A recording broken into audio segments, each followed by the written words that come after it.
राह चलला टोकेला सोनार सैया जी काहे नथिया करबला उधार सैया जी काहे नथिया करबला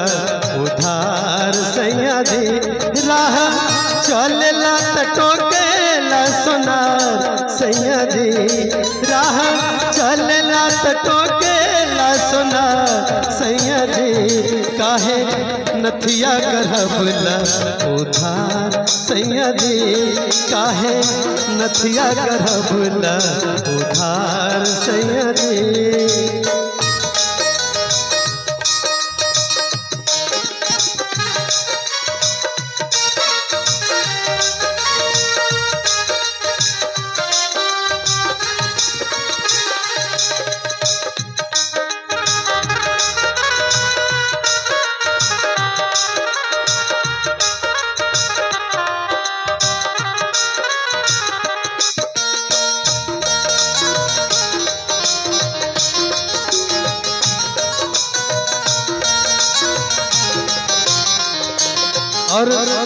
और कितना बदतमीज वो तगादा करने वाला है। चाली चाहे रैया चाली चाहे गाली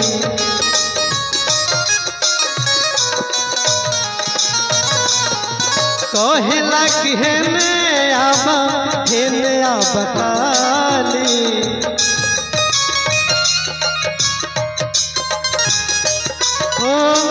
चाली चाहे रैया धोके चाली चाहे गाली हेने आब काली। और का कहा था जाति करत होइए हम रस प्यार सैया जी जाति करत होइए हम रस प्यार सैया जी अभी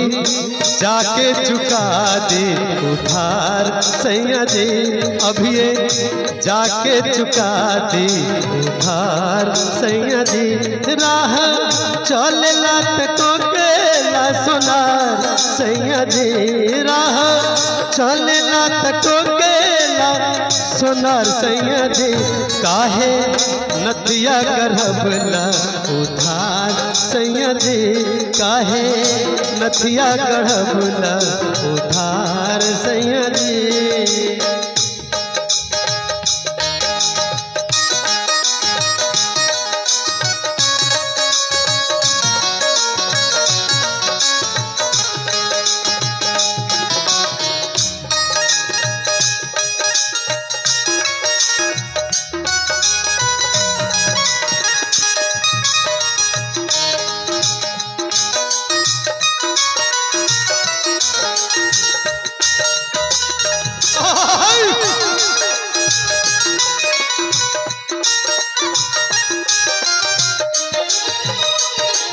और बहुत मजबूरी है भाई, अब विकास ऑर्केस्ट्रा से काम चलने वाला नहीं था, इसीलिए हम बोले कि अब बाहर कमाना पड़ेगा। ए गोपाल भाई, ए जीतू भैया, अब तो लेकिन हमारी पत्नी क्या कहती है, लइका फैका होई ता जइहा तू बहरा,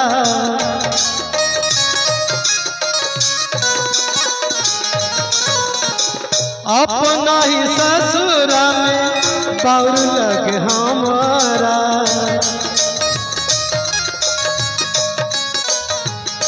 हो लइका फैका होई ता जइहा तू बहरा, अपना ही ससुरा में बाउर लगे हमारा, जाति करत होइए हम रस प्यार सैया जी, जाति करत होइए हम रस प्यार सैया जी, जाके अभी ये चुका दी उधार सैया जी, जाके अभी ये चुका दी उधार सैया जी, राह चलला टोके